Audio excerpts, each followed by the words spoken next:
오늘 본문은 회복에 관한 말씀이죠.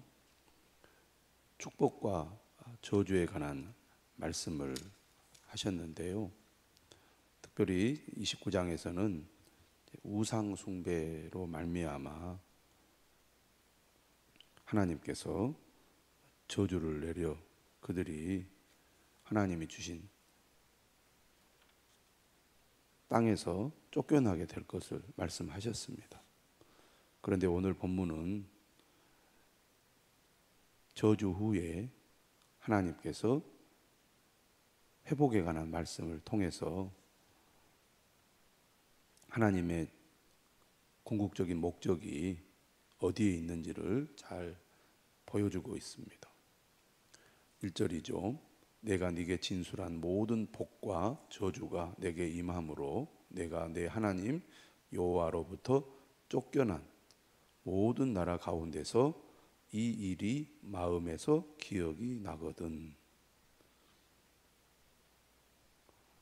실제로 이스라엘 백성들은 하나님을 버리고 우상을 숭배했고 하나님의 말씀에 순종하지 않고 불순종한 결과 나라를 잃고 포로로 잡혀가고 말았습니다.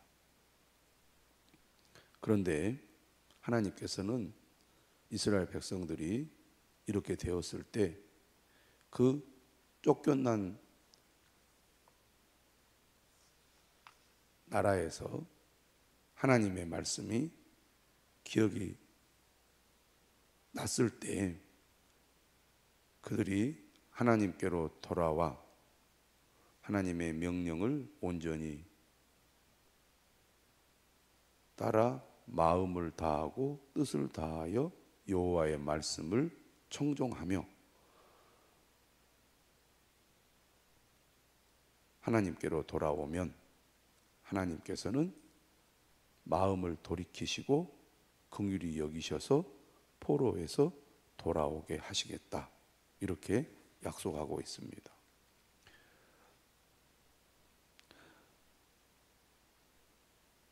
오늘 1절에 그런 말씀이 있잖아요.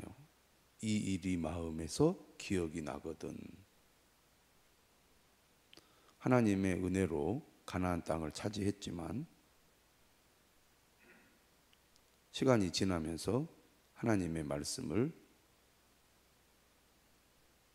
잊어버리고 우상을 숭배하고 불순종의 길로 갔을 때는 그들이 결국 하나님의 심판을 받게 되지만 오히려 나라를 잃고 쫓겨가게 되었을 때 하나님의 말씀이 생각이 나게 된다는 얘기입니다. 다시 말하면 모든 상황이 좋고 평안하면 하나님을 잊어버리기가 쉽고 오히려 모든 상황이 힘들고 어려우면 하나님을 다시 찾게 되는 경우가 많다는 얘기입니다. 하나님을 잘 믿을 수 있을 때는 안 믿고 믿기 힘든 상황이 초래했을 때 오히려 하나님을 더욱 찾더라는 얘기입니다. 이스라엘 백성들이 애굽에서 고통을 당할 때 하나님께 부르짖었던 것처럼 그들이 포로로 잡혀갔을 때 다시 하나님을 찾게 되고 하나님의 말씀이 생각이 나게 되고 하나님의 말씀을 더욱 간절히 따르게 되더라는 얘기입니다. 이스라엘 백성들이 율법을 철저히 지키기 시작한 것도 그들이 포로로부터 돌아와서 포로 귀환이 되어 다시 나라를 재건할 때 그때부터 사실은 하나님의 말씀을 지키기 시작을 했습니다. 그리고 오히려 또 디아스포라 흩어져 나라 없이 떠돌아다닐 때 하나님의 말씀을 철저히 지켜야 한다는 의식이 더욱 생긴 거죠. 환경이 좋을 때보다는 이처럼 환경이 매우 열악할 때 하나님을 간절히 찾는 것을 보게 됩니다. 오늘 우리도 그럴 때가 많이 있죠. 그런데 하나님은 그럼에도 불구하고 그들이 하나님을 간절히 찾을 때 하나님께서는 그들을 긍휼히 여기셔서 그들을 회복하신다는 것입니다. 뭐라고 얘기를 하시냐면 3절 하반절에 내 하나님 여호와께서 흩으신 그 모든 백성 중에서 너를 모으시리니. 어떤 사람을 모으신다는 겁니까? 하나님의 명령을 온전히 따라 마음을 다하고 뜻을 다하여 여호와의 말씀을 청종하는 사람입니다. 4절은 이렇게 얘기하죠. 내 쫓겨간 자들이 하늘가에 있을지라도 내 하나님 여호와께서 거기서 너를 모으실 것이며 거기서부터 너를 이끄실 것이라. 하나님의 명령을 어기고 하나님을 떠난 자들을 하나님은 세상 끝까지 흩으시지만 그들이 회개하고 돌이키면 하늘가에 있을지라도 모으시겠다는 것입니다. 반드시 회복하신다는 말씀이죠. 그리고 이렇게 얘기합니다. 5절에 내 하나님 여호와께서 너를 내 조상들이 차지한 땅으로 돌아오게 하사 내게 다시 그것을 차지하게 하실 것이며. 회복을 약속하고 있습니다. 여호와께서 또 내게 선을 행하사 너를 내 조상들보다 더 번성하게 하실 것이며. 단순히 회복시킬 뿐만 아니라 더 번성하게 하실 것이다. 하나님을 믿고 섬기는 자에게 하나님은 복을 주실 뿐만 아니라 회개하고 돌이키는 자에게는 더 큰 복을 주시겠다는 겁니다. 우리가 하나님을 잘 믿는 것도 중요하지만 때로는 우리가 하나님의 뜻을 어기고 하나님의 뜻과는 반대되는 길로 갈 때가 많지 않습니까? 그런데 깨닫고 돌이켜서 주님을 찾으면 주님은 더 큰 은혜와 복을 주신다는 얘기입니다. 회개하고 돌이키는 것이 그만큼 중요한 것이죠. 6절은 이렇게 얘기합니다. 내 하나님 여호와께서 내 마음과 내 자손의 마음에 할례를 베푸사. 여기 보면 마음의 할례를 베푼다는 말씀을 하고 있습니다. 우리가 구약 성경을 보면 선지자들을 통하여 마음의 할례에 관한 말씀을 하나님이 하시지 않습니까? 하나님의 언약의 표징으로 그의 백성들에게 할례를 행하게 하셨습니다. 몸에 흔적을 남겨서 하나님의 백성의 표시를 하게 하신 거죠. 그런데 진정한 언약의 표징은 몸에 있는 게 아니라 마음에 있다고 말씀하고 있습니다. 행동의 변화 이전에 마음의 변화가 우선이라는 것이죠. 더욱 중요하고 본질적이라는 것입니다. 행동으로 우리가 말씀을 따르고 또 순종하는 것도 중요하지만 그 전에 마음으로 하나님께 순종하는 것은 훨씬 더 중요한 것이라는 거죠.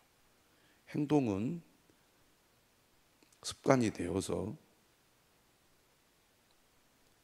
하나님의 말씀을 지키는 행위로 나아갈 수 있지만 마음은 하나님으로부터 멀어져서 진실로 하나님을 믿고 섬기지 않을 수도 있기 때문입니다.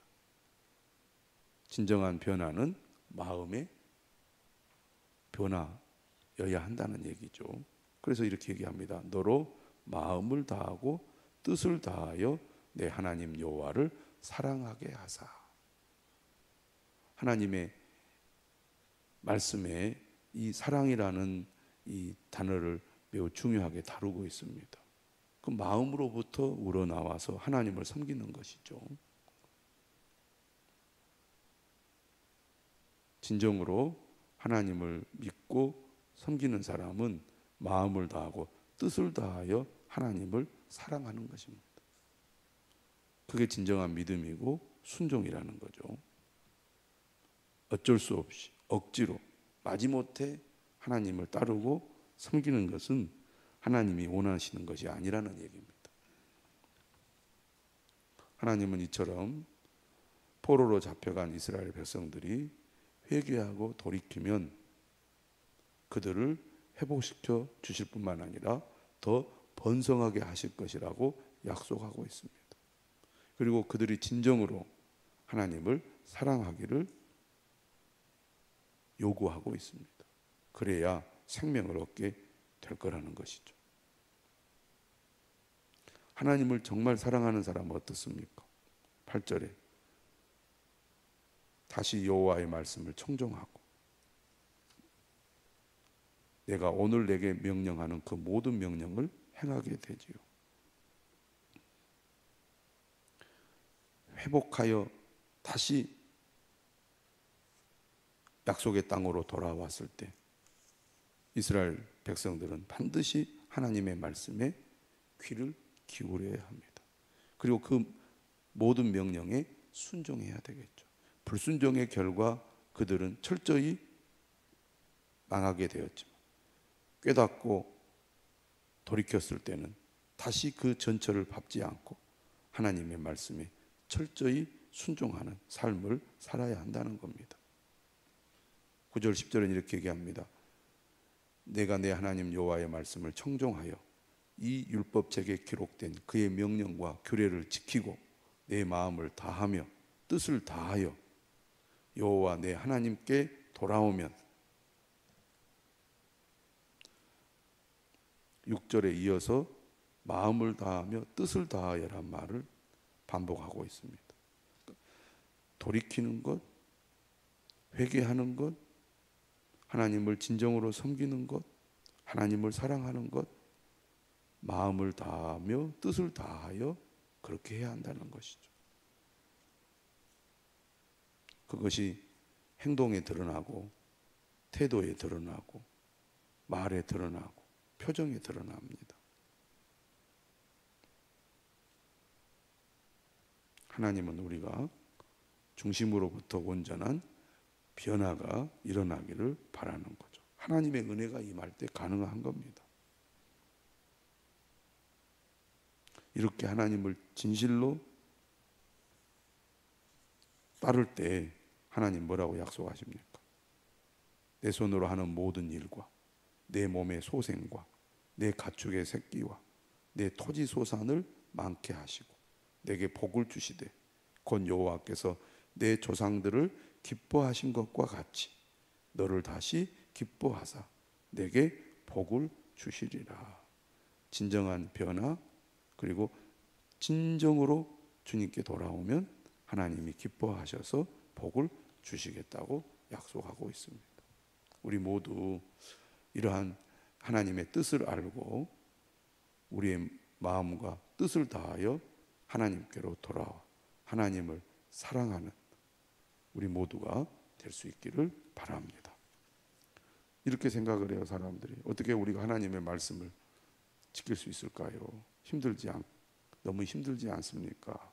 하나님 이렇게 얘기를 해요. 11절에 내가 오늘 네게 명령한 이 명령은 네게 어려운 것도 아니요 먼 것도 아니라 하늘에 있는 것이 아니니 네가 이르기를 누가 우리를 위하여 하늘에 올라가 그의 명령을 우리에게로 가지고 와서 우리에게 들려 행하게 하려 할 것이요. 로마서에서 사도 바울이 인용하고 있죠. 이 구절들을 이것이 바다 밖에 있는 것이 아니니 네가 이르기를 누가 우리를 위하여 바다를 건너가서 그의 명령을 우리에게로 가지고 와서 우리에게 들려 행하게 하라 할 것도 아니라 오직 그 말씀이 네게 매우 가까워서 네 입에 있으며 네 마음에 있은즉 네가 이를 행할 수 있느니라. 하나님께서는 그의 백성들이 하나님의 말씀을 지킬 수 있도록 모세를 통하여 율법을 주셨습니다. 그리고 그 율법을 지킬 수 있는 힘을 하나님이 주셨습니다. 오늘 우리도 마찬가지죠.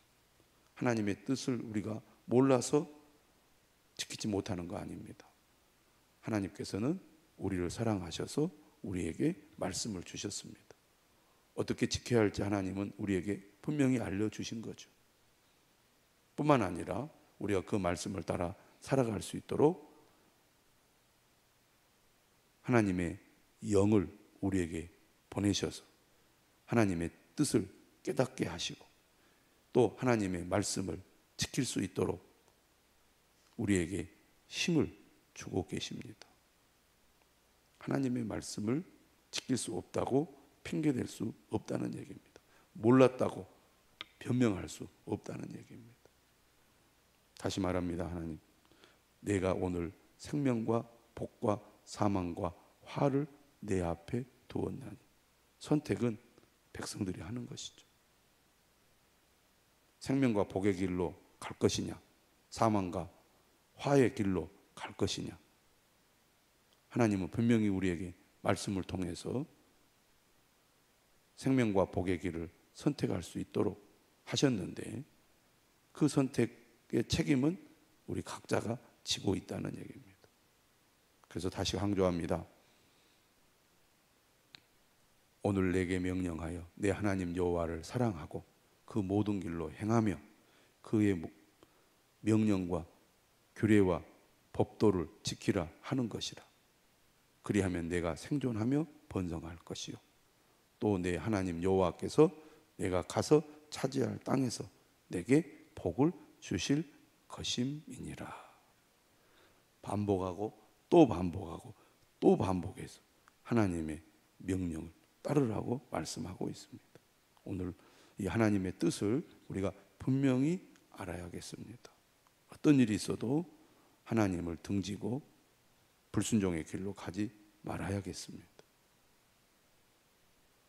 우리의 교만,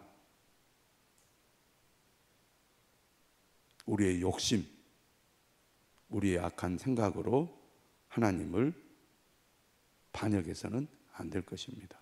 왜 그렇습니까?